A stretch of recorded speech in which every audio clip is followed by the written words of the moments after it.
දියල්ල බලන්න අපි යනවා. මුයි මුයි. බෙඩ් එක නෙමෙයි තියෙන්නේ ඉස්සෙත් බෙඩ් එක මෙහෙම වෙහෙට.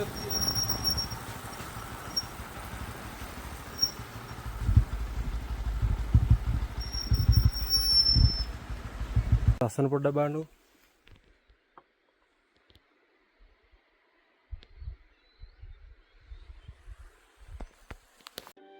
සෑහෙන දවසක ඉඳලා යාළුවෝ කට්ටියත් එක්ක යන්න ප්ලෑන් කරගෙන හිටපු ගමනක් තමයි මේක. හැබැයි මොන දේවල් වලින් හරි කොහොම හරි වැඩේ මගහැරි තිබුණා. ඊට පස්සේ දවසක් අපි ඉන්නකොට සෙට් වෙලා ආවා යන්න ඕනේ දැන්. යා. තව එකට කතා කරලා යන්න. වැඩි කට්ටිය ඕනිත් නැහැ. යන්න ඕනි කියලා හිතුණා. ඊට පස්සේ අපි ඒකට දිනයක් දාගෙන ඉවරලා වැඩේ ලෑස්ති කරගත්තට පස්සේ ආයෙ තව දවස් දෙකක් කල් ගියා. ඊට පස්සේ සල්ලි ලෑස්ති කරගෙන අපි පටන් ගත්තා ගමන යන්න. ඉතින් 4:00ට ගෙදරින් පිටත් වෙච්ච ගමන කලවාණින් තමයි පටන් ගත්තේ. පටන් ගත්ත ගමන නිවිතිගල හරහා නිවිතිගලින් කහවත්තර එන පාරේ හවුපෙවතියාය පාරෙන් ඇවිල්ලා අපි ගමන යන්න පටන් ගත්තා. ඊට පස්සේ අපි එහෙන් ආවට පස්සේ අපි බලංගොඩ පාරට දාලා ඉවරලා නැවතත් අපි ගමන ආරම්භ කරගෙන ඉතින් සැරේ කන්ද උඩට ඇද්දනකොට අපිට ඔන්න පොඩ බඩගින්න එන්න ගත්තා. මොනව කරන්නේත් අපි කන්නනේ. මෙන්න මෙතනට ඇවිල්ලා අපි අපේ උදේ ආහාරය ගත්තා. ඊට පස්සේ ඕනි සල්ලි ටික ඒ දේවල් ලෑස්ති කරගෙන අපි නැවතත් අල්දු මුල්ලෙන් අපි පටන් ගත්තා අපේ ගමන යන්න. යන්කෝ ඉස්සරහට මොකද වෙන්නේ බලන්න. අල්දු මුල්ලෙන් පාර පටන් ගත්තට පස්සේ ඉතින් ඊළඟට අපි යන්න ගත්තේ ශ්‍රී ලංකාවේ හුසම දියැල්ල. මම මේ කටින් කියන ටික පැහැදිලි නැහැ. හින්දා මම මේ වොයිස් කැල් ඩබ් කරන්න කියලා හිතුවා. ඊට පස්සේ අපි යන්න ගත්තා ශ්‍රී ලංකාවේ හුසම දියැල්ල. මොකද්ද ශ්‍රී ලංකාවේ හුසම දියැල්ල? අපර තුනක් දෙන්න කල්පනා කරලා බලන්නකෝ. බඹර කන්ද දියැල්ල. අපි ඊට පස්සේ කළු පහන පාර දිගේ බඹර කන්ද දියැල්ල පැත්තට අපි යදෙන්න ගත්තා. දුම ලස්සන පාරක් ගියා. ලස්සනයි වචනින් කියන්න බෑ. ඔයාලට මේ වීඩියෝ එක දකින්නකොට තේරෙන්නේ කොච්චර ඒක ලස්සනද කියලා. මායි CKIයි මේ අෂාන් මල්ලි එක තමයි අපි ගමන යන්න ගත්තේ. ශ්‍රී ලංකාවේ උසම දියැල්ල බලන්න අපි යනවා.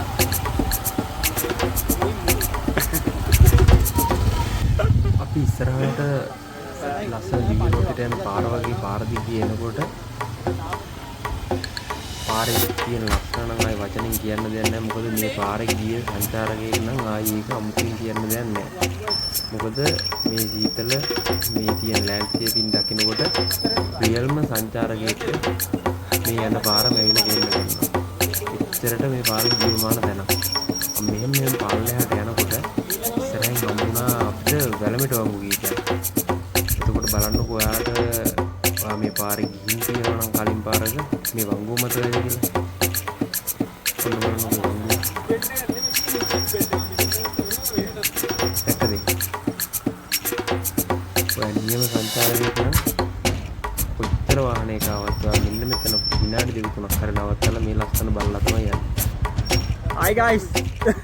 එතන තියෙන හොඳම හෝටල් එක කියන්නේ මේ ගැටේ නවත්තලා බැලුවට පස්සේ ඇත්තටම මට නම් බය හිතුණා. මොකද මම මේ පාරේ යන පළවෙනි වතාව.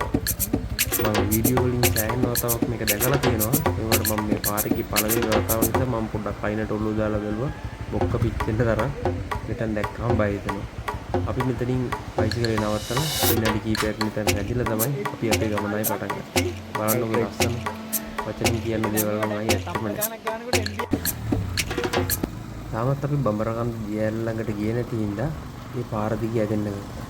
මේක තනිකරම අපි පොඩි කාලේ බලපු කාටුන් වල තිබිච්ච පරිසරය වගේම තමයි. මොකද ඒ තියෙන කඳු, ඒ තියෙන මීදුම් පාරවල් තනිකරම ඇඳපු චිත්‍ර වගේ තමයි. කන්ද උඩට යන්න පල්ලමට යන්න තනිකරම රූප වැගෙනවා විතරයි. මේ ගල්කන් දිගේ ඉස්සරහට යන්න අපි ගියේ ශ්‍රී ලංකාවේ උසම දියැල්ල. බඹරකන්ද දියැල්ල ළඟට. යකෝ අපි ඉස්සරහට ගිහින් බලමු. මෙන්න මේ ලස්සන දර්ශනය අපි ඇහි ගැටෙන්න ගත්තා. මොකද්ද මේ දර්ශනේ? ආන්න තියෙනවා. හරි. අපි දැන් මේ ළඟට ඇවිල්ලා තින්නේ. ඊට පස්සේ අපි හැදුවා අපේ බයික් ටික පාක් කරලා හිමින් සැරේ මේ ළඟට ගිහිල්ලා ඉවරලා පයින් යන්න. බලමු හිමින් සැරේ අපි ඉස්සරහට ගිහිල්ලා. මම බඹරකන්ද දියැල්ල ගැන පොඩි විස්තර වගේ කිව්වා. ඒ දේවල් වලින් පළවෙනි දැන් තමයි මේක මම කලින් කිව්වා වගේ ශ්‍රී ලංකාවේ උසම දියැල්ල. ඒ වගේම උසින් ගත්තොත් මීටර් 263ක්. ඒ කියන්නේ අඩි 863ක උසින් යුක්ත වෙන මෙම දියඇල්ල දිස්ත්‍රික්කයට අයත් කළුපහන ප්‍රදේශයේ තමයි මේක පිහිටලා තියෙන්නේ. එතකොට ලෝකයේ උසම දියඇලි වලින් රෑන්ක් එක විදිහට ගත්තොත් 461 වෙනි තැන තමයි තියෙන්නේ. එතකොට හිතන්නකෝ ලංකාවේ උසම දියඇල්ලට ලෝකෙන් හිමි වෙලා තියෙන්නේ 461 වෙනි තැන තමයි. ඇල්ලට ආසන්නයේම තියෙන පාකින් එකේ බයිසිකල් ටික දාලා මායි CKI මල්ලි ඇල්ල පැත්තට යන්න ගත්තා. යන ගමන නම් එච්චරම ලේසිමත් නෑ. හැබැයි සාපේක්ෂව පාර ගැටලුවක් නෑ, යන්න පුළුවන්. අද මම ඔයාලට පෙන්වන්න යන්නේ ශ්‍රී ලංකාවේ උසම දියඇල්ල. ආයිත් දන්නවද මොකක්ද කියලා? මේ බබරකන්ද දියඇල්ල. මොකද මම මෙතනට vlog එකක් ගහන්න යන ගමන් ආපු ගමනක් කියන එක මට ටික වෙලාවක් ගියාම අමතක වුණා. මොකද මෙතන ඇත්තටම ලස්සනයි. ඒ හින්දා ඉතින් පෝට්‍රේට් වලට ගත්ත වීඩියෝ කීපයක් තමයි මාත් එක්ක ඉතුරුනේ. යක්කෝ අපි ඉස්සරහට මොකද වෙන්නේ කියලා බලන්න. ඒ වගේම අපි පාකින් එකකින් ආයේ බයිසිකල් අරගෙන ගමන් ඉස්සරහට එන්න ගත්තා. පස්සේ හන්දු මුදුන්ට එනකොට ඇල්ල අපිට ලයින් එකක් හොඳටම පේන තැනක් හම්බුණා. අපි එතනට වෙලා ඒක දිහා ටිකක් වෙලා බලා ඉඳලා අපි ආයි කළු පහන පාර දිගේ උඩට යන්න ගත්තා. මේ යන පාර තමක් අපහසු මාර්ගයක්. හැබැයි කලින් ගිය ඇත්ත එක්ක කතා කරලා බලනකොට දැන් පාර තිබුණට වැඩිය හදලා ගොඩාක් ප්‍රකන්ද දියඇල්ල බලන්න ගියා. ප්‍රකන්ද දියඇල්ල බලලා ඊට පස්සේ උත්සාහකට යනවා. අපි මානේ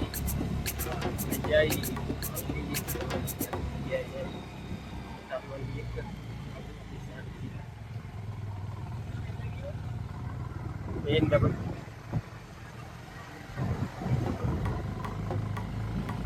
ya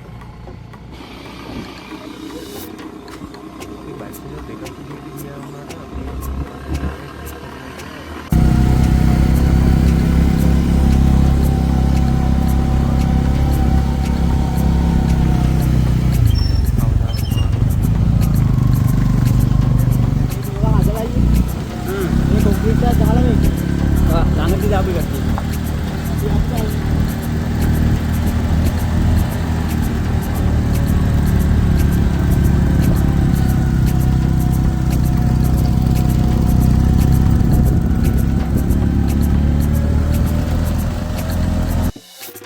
ඔය මේ යන පාරස්සේ අපි ඉස්සරහට යනකොට පාර ගල් මුල් සහිත පාරක් තමයි. හැබැයි එහෙම ගැටලුවක් නැහැ. පාරේ යන්න පුළුවන්. මෙහෙම ඉස්සරහට යනකොට අපිට පොඩ්ඩක් වෙනස් තැනක් හම්බුණා. මොකද්ද මේ වෙනස් තැනක් කියලා කියන්නේ? ඔන්න බලන්නකො මොකද්ද මම මේ කියපු කතාවේ තේරුම කියලා.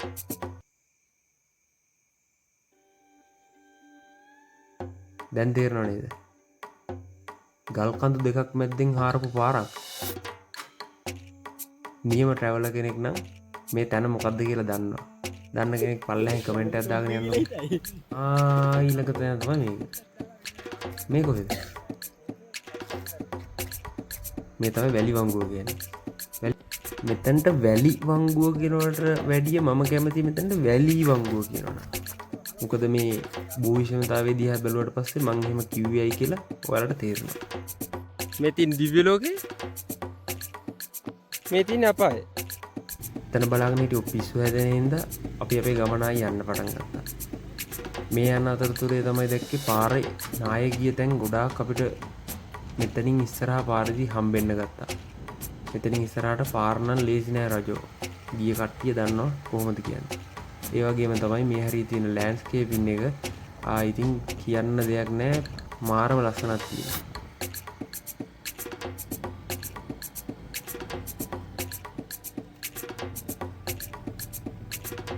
මං හිතනවා ආය අමුතුවෙන් ඩබ් කර දඟලන්න දෙයක් නැහැ. මොකද මේ පාරේ තියෙන ලස්සන මගේ කච කච යහගෙන ඉන්නවට වැඩිය ඒ වීඩියෝ එක දිහා බලා හිටියම ඔයාලට තේරෙයි මේක කොච්චර ලස්සනද කියලා.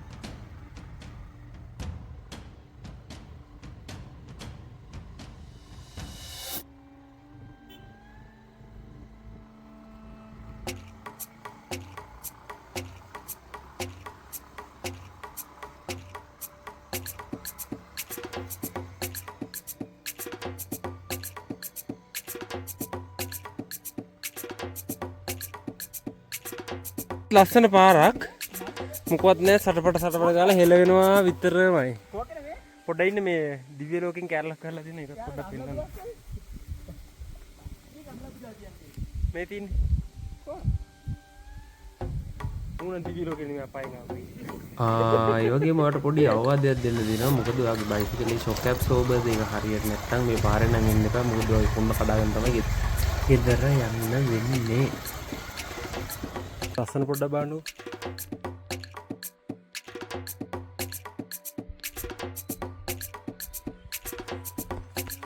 පාරවල් ටිකක් ඉවර කරනවා පිටියට යන්න. අග්ගායි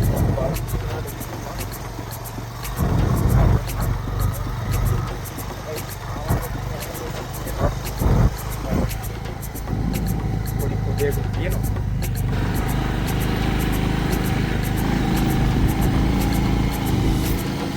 දුර ලස්සන තියෙන්නේ මේ ටිකේ.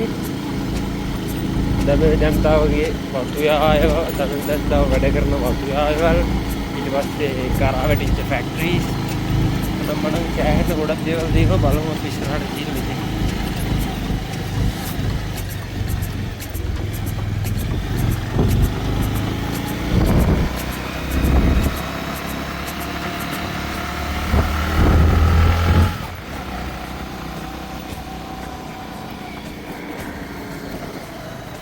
අපි යකාගේ පඩි පෙලෙන් යන්නේ නැතුව පොඩියෙන් හොන් කරන්නට යන පාරක දාලා ඉඳලා යන්න ගත්තා.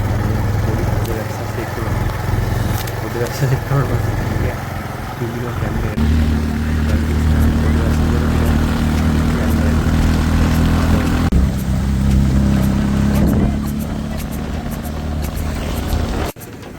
වැස්ස කියලා ගමන නවත්තුවේ නෑ. අපි ඉතර ඉස්සරහට ආවා. ඊට පස්සේ ඔයාලා මේ ලෑන්ඩ්ස්කේපින් එක දකිනකොට දන්නවා අපි මේ කොයි පාරේ කීයක විතරද යන්නේ කියලා. කීයක විතරද යන්නේ කියන්නේ දවල් එකමාරක් විතර වගේ වෙලාව මේ හෝටල් තැන්න යන පාර. හෝටල් තැන්නෙන් අපි ටිකට් අරගෙන අපි යන්න ගත්තා හෝටල් තැන්නේ පාකින් එකට. අපි යන්කු පාර ඉස්සරහට එදා දල වැස්සක් වගේ සාමාන්‍ය පොඩයක් එක්ක වැස්ස තිබුණා. අපි ඉතින් මේ යන අතරතුරේ අපිට සත්තු හම්බෙන්න තැන්න බලාපොරොත්තු වෙනවා. බලා ගන්න පුළුවන් වෙන ඉස්සරහට යනකොට වලි කුකුලෙක් නම් තමයි ඉන්නේ සතෙක් නම් අපිට මෙන්න මේකට තමයි බයිසිකල් කියන්නේ. අපි ඉන්නකොටමයි දැම්මේ. අපි තියනකොට. අපි මෙතන ෆොටෝ ගහනවා. මෙන්න මෙතනින් දැම්මේ. නෑ විතරනේ දැම්මේ. සෝදන්නයටත් මම කර්ම කීපයක්. ඔතලා දැම්මේ උඩට. ඔන්න ඉතින් කරකෝ තැන්න කියලා කියන්නේ ශ්‍රී ලංකාවේ පීඩායදී මහා එළිය ප්‍රදේශයේ පාදල් කරගෙන තියෙන ජාතික වනෝත්සවය. ඒ වගේම හොටල් තැන්න පීඩියම ගත්තොත් ශ්‍රී ලංකාවේ දුක්කලාපේ එකම ජාතික වනෝද්‍යානය වෙන හොටල් තැන්න මහා එළිය නම් මුලින්ම හඳුන්වලා තියෙනවා. ඒ වගේම ශ්‍රී ලංකාවේ පීඩි උසින් පීඩි තැන්තලා භූමිය. මුහුදු මට්ටමේ ඉඳලා ගත්තොත් මීටර් 1200ක්. අඩි නෙමෙයි මීටර් 1200ක් 2300ක් පමණ උසින් වන මධ්‍යම කඳුකරේ තමයි මේක පිහිටන්නේ.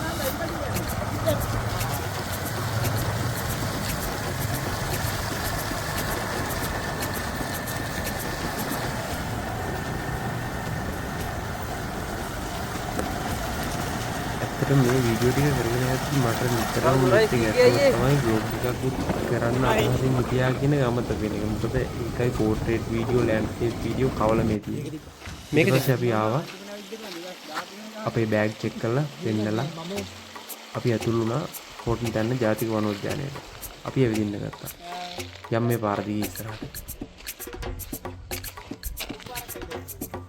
ආවට පස්සේ අපහසුයි. හෝටල් තැන්නට ඇතුළු වුණාට පස්සේ ගමන ඇවිදගෙන අපි ඉස්සරහට ආවා. එතකොට අපි පළවෙනි ගමනාන්තය උනේ පුංචි ලෝකාන්තය. පුංචි ලෝකාන්තය මං යනවා ඉස්සරහට. මං හිතා එන්නකො මාත් එක්ක ඉස්සරහට මොකද්ද මේ පුංචි ලෝකාන්තය කියලා පෙන්නන්න. අර උඩ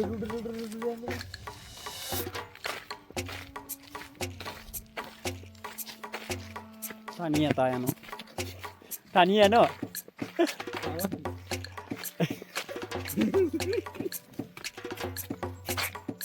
යන්න එපා ඉන්නට චොපර් එකක් එක්ක ගත්තේ ඌ මැරුණ නැති බෙරුණ පුදුමයි. මතකද? මේ ගමන එන්න අපි තෝරගත්තේ දීර්ඝ සතියන්තයක් අවසානයේ දවසක්. මොකද එහෙම තෝරගත්තේ මෙම ස්ථානීය ලෝකාන්තය ජනාකීර්ණ නොවී කියන බලාපොරොත්තුවෙන්. ඇත්තටම අපි වාසනාවන්ත වුණා. ඒකට මෙතන හරිනම් ගහන්න තිබුණා මේ මුහුදු මට්ටමේ ඉඳලා උස අඩි කීයද කියලා. පමා වී යා නෙළුව වසන්තේ.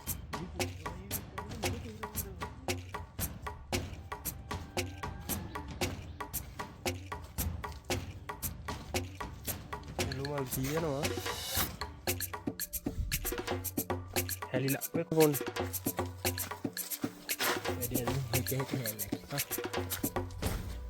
අපි නිශ්ශබ්දතාවය බලාපොරොත්තුෙන් ඉස්සරහ ගියා වුණාට අපිට ඇත්තටම මේ යන ගමන ඇතුලේ කෑගහ සද්ද කර යන සෙට් එකකුත් හම්බුණා. මොනව කරන්නද ඉතින් මේ මිනිස්සුත් ඇවිදින්න බෑනේ. එහෙම කියලා හිත හදාගෙන අපි අපේ ගමන යන්න පටන් ගත්තා. දැන් අපි ආවා ලෝකාන්තය වෙතට. එතනත් ඉතින් පුදුම ලස්සනක් තිබුණේ. අපි යනකොටත් එතන සෙට් එකක් ඇවිල්ලා හිටියා.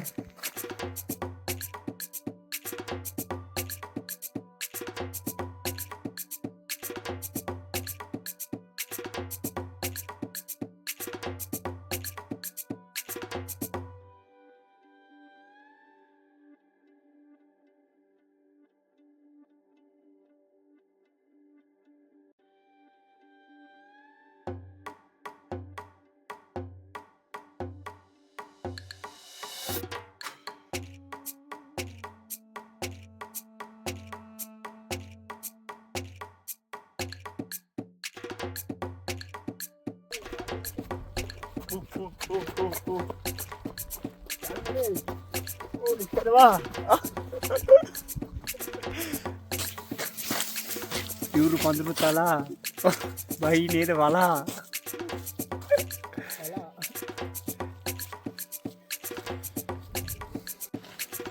අපි ලෝකාන්තය බලලා ඉවරලා ඊට පස්සේ යන්න පිටත් වුණා. කොහෙටද ඊළඟ නවතන තියෙන්නේ? නවතනකුයි ගමනාන්තේ බේකර්ස් ඇල්ල. මොකද්ද මේ බේකර්ගේ ඇල්ල? අපි යන්කෝ. ඒ යන්නතොරතුරේ මම එක ගැන හොයාගත්ත විස්තර ටිකක් කියන්න. මීටර් 25කින් එහෙමත් නැත්නම් අඩි 82ක පළලකින් යුක්ත මීටර් 20ක් එහෙමත් නැත්නම් අඩි 66ක උසින් යුක්ත වෙන මෙම ඇල්ල බේකර්ගේ ඇල්ල හෙවත් ගෝනගල ඇල්ල ලෙස හඳුන්වනවා.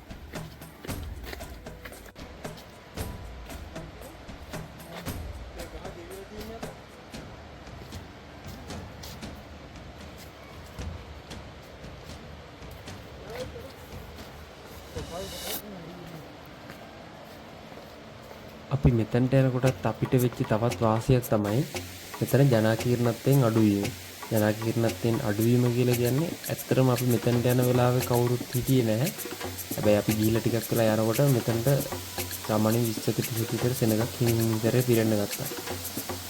මෙතන මම දැක්ක විශේෂ දෙයක් තමයි මෙතනින් එන සීතල පිනි දියපාරත් එක්ක ලස්සන නාන තටාකයක් තියෙනවා. හැබැයි ඒකට බැස්සොත් නම් ජීවිතේ ගැන තියෙන ආසාව අතහැරලා තමයි බහින්න තියෙන්නේ. මොකද එතන පතුලවත් පේන්නේ නැති තරම ගැඹුරක් පේනවා. මම හිතනවා අඩි 30 40ක විතර ගැඹුරක් එතන ඇති කියලා.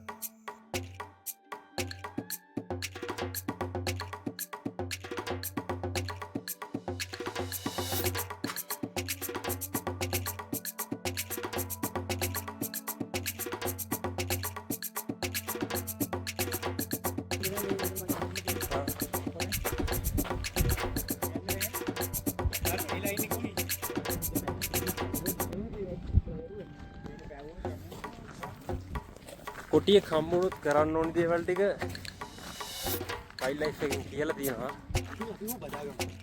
කොටිය හරිනේ.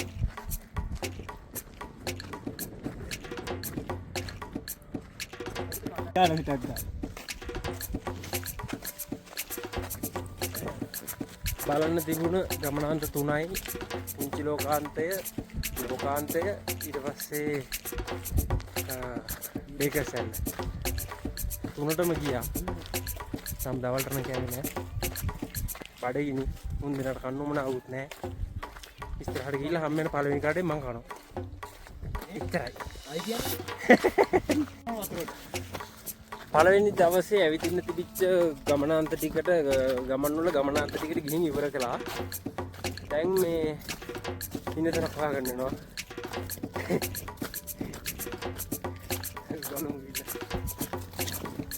මම මෙහෙම රෙකෝඩ්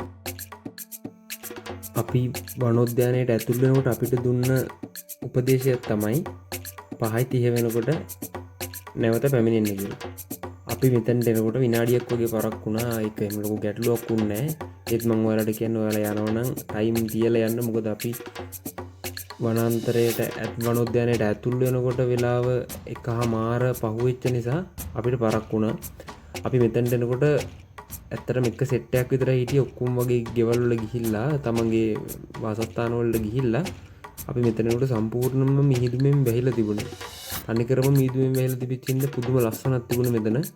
මෙතනට වෙලා මේ නැවතිලා ඉන්න හිතුණා. ඒ උනට ඉන්න දෙන්නේ නැති හින්දා අපි එහෙම ඇවිල්ලා මේක දිහා බලා ඉඳලා මහන්සිත් ඇරලා අපි අපේ ගමන අන්තයට ඉන්න තැනක් හොයාගන්න යන්න පිටත් වුණා.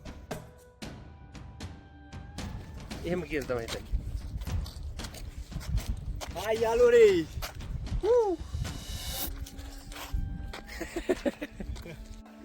ඉන්න දැන් ආවා නිදාගත්තා. යන්න හදන්න.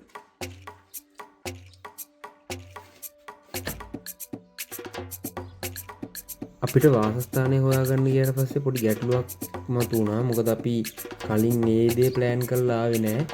ඒ ඇස්සේ ඇත්තටම මගේ ඉස්කෝලේ කාලේ යාළුවෙක් හිටිය දනුජ කියලා මම එයාට කෝල් එකක් ගහුවා. මොකද එයා ඉන්නවා මොරේදී තමයි ජීවත් වෙන්නේ. මොරේදී ටවුන් එක දාගන්න.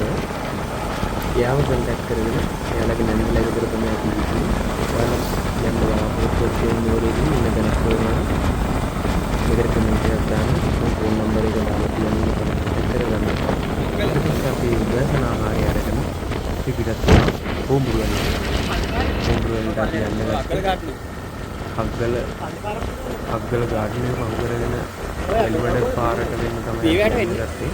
මට විදිහට වැලිමඩ පාරට වූ මේ යන පාර ඉතින් අපි දැක්ක ඉතින් තමයි පාරේ ගොඩාක් යන ආයෙ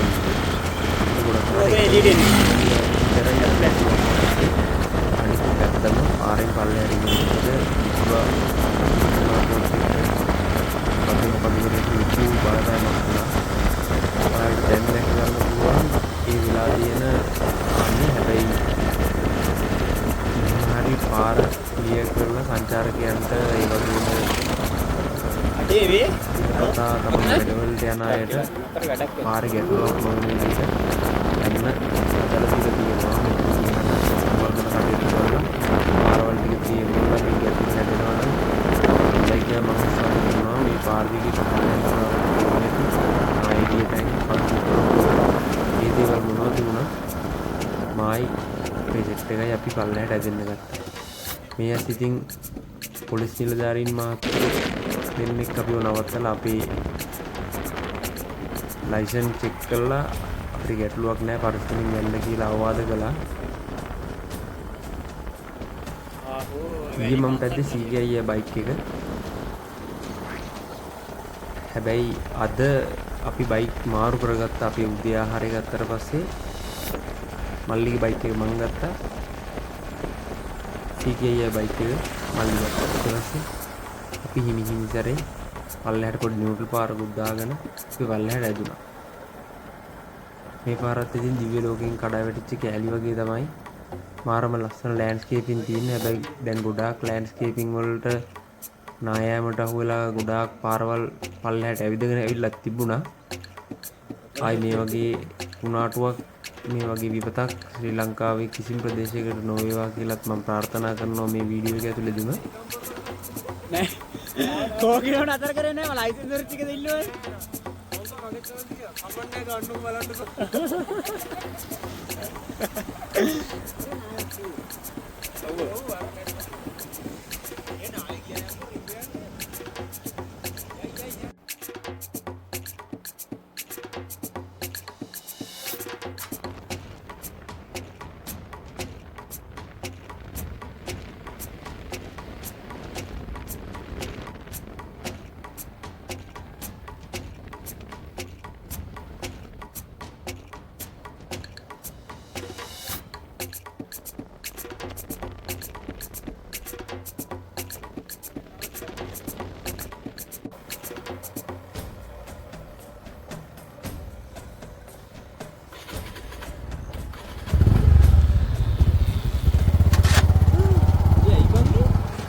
පාගට ජීර වැටිලා.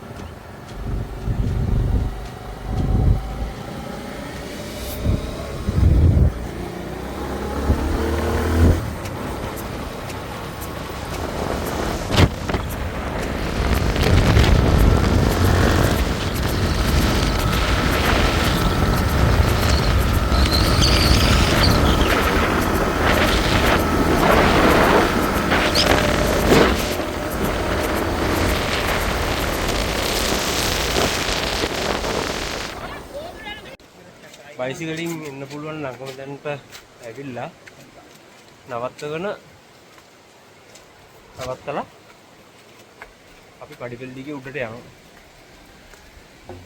කිලෝමීටර් එකමාරක් තියෙනවා කියලා කිව්වා.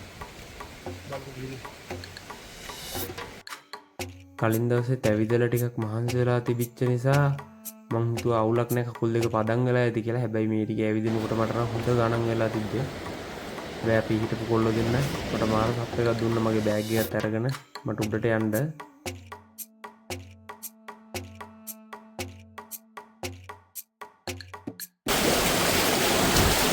ජම්මත් තමයි ඉතින්. කෝ ගත්ත මේ පැත්තට කොට ගත්තා කෝකිලෝ කොට ගත්තා. yes කෝ මේ වෙනෝ නැල්ල. අපි එන ගේමක් දීලා අර පැත්තේ ඉඳන් මේ ආපු පාර. ආපු පාර වේ. යන්න පුළුවන්. අතනින් වැඩි තිබුණා අර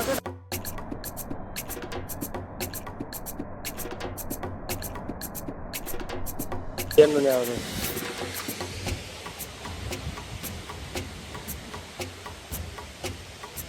ගොබුරු ඇල්ලේ එහා පැත්තට අපි ආවේ උත්තර ගත්තා අද උත්තර හැදුවා නැති හින්දා ගංගතුර හින්දා ගොඩාක් විනාශයක් වෙලා තියෙනවා මේ අල්ලේ ආරම්භිකේ උත්තරින් මේ පැත්ත ටික ආයෙත් කොටකොට මේ එකක් ඇවිලා පරිසරය හරියයි ඉතින් ඒකට ඒකට බාධාවට තව කාලයක් යයි බලමුත් අවුරුදු දෙකකින් ඇවිල්ලා මොකද කොයි වගේ තියෙයිද කියලා.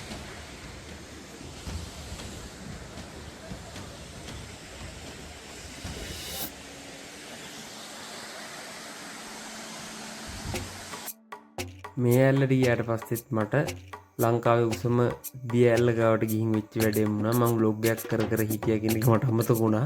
ඒත් එක්ක මට වැඩි වීඩියෝ කෑලි මෙතන ගන්න ඕනේ නැහැ. ඊට පස්සේ අපි බොරලන්ද පාරෙන් අපි ආයෙ හිංසරේ අපේ ගෙවල් පැත්තට ඇදෙන්න ගමන යන්න පටන් ගත්තා. මේ පාරෙත් ඉතින් තියෙන ලස්සන නම් ආයෙ වෙනම කියන්න දෙයක් නැහැ. පුදුම ලස්සනක් තියෙන පාරක් තමයි මේක.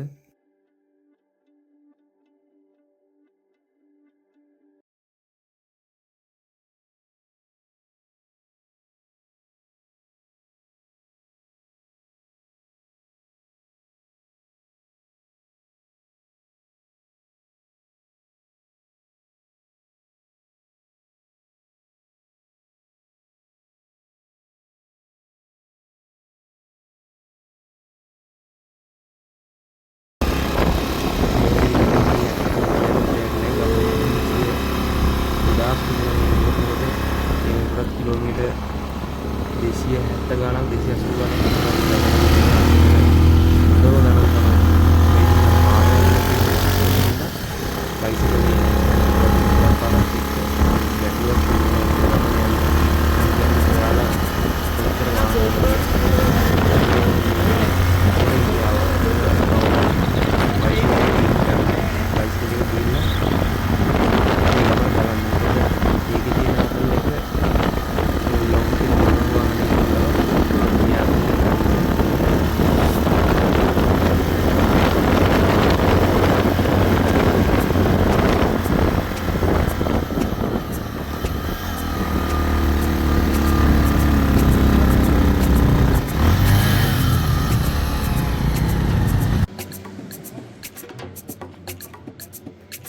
කොහොම හරි අන්තිමට දුර ගෙවාගෙන හපුතලයට ඇවිල්ලා අපි හිමින්සරේ කලවාන්ට පල්ලම් බහින්න ගත්තා. එන්න බලන්න අන්තිමට අපි බයික් එකේ මිනිස්සු මේ බ්ලොග් එකේ කිව්ව අඩුපාඩු ටික හදාගෙන තව එකකින් ආයෙ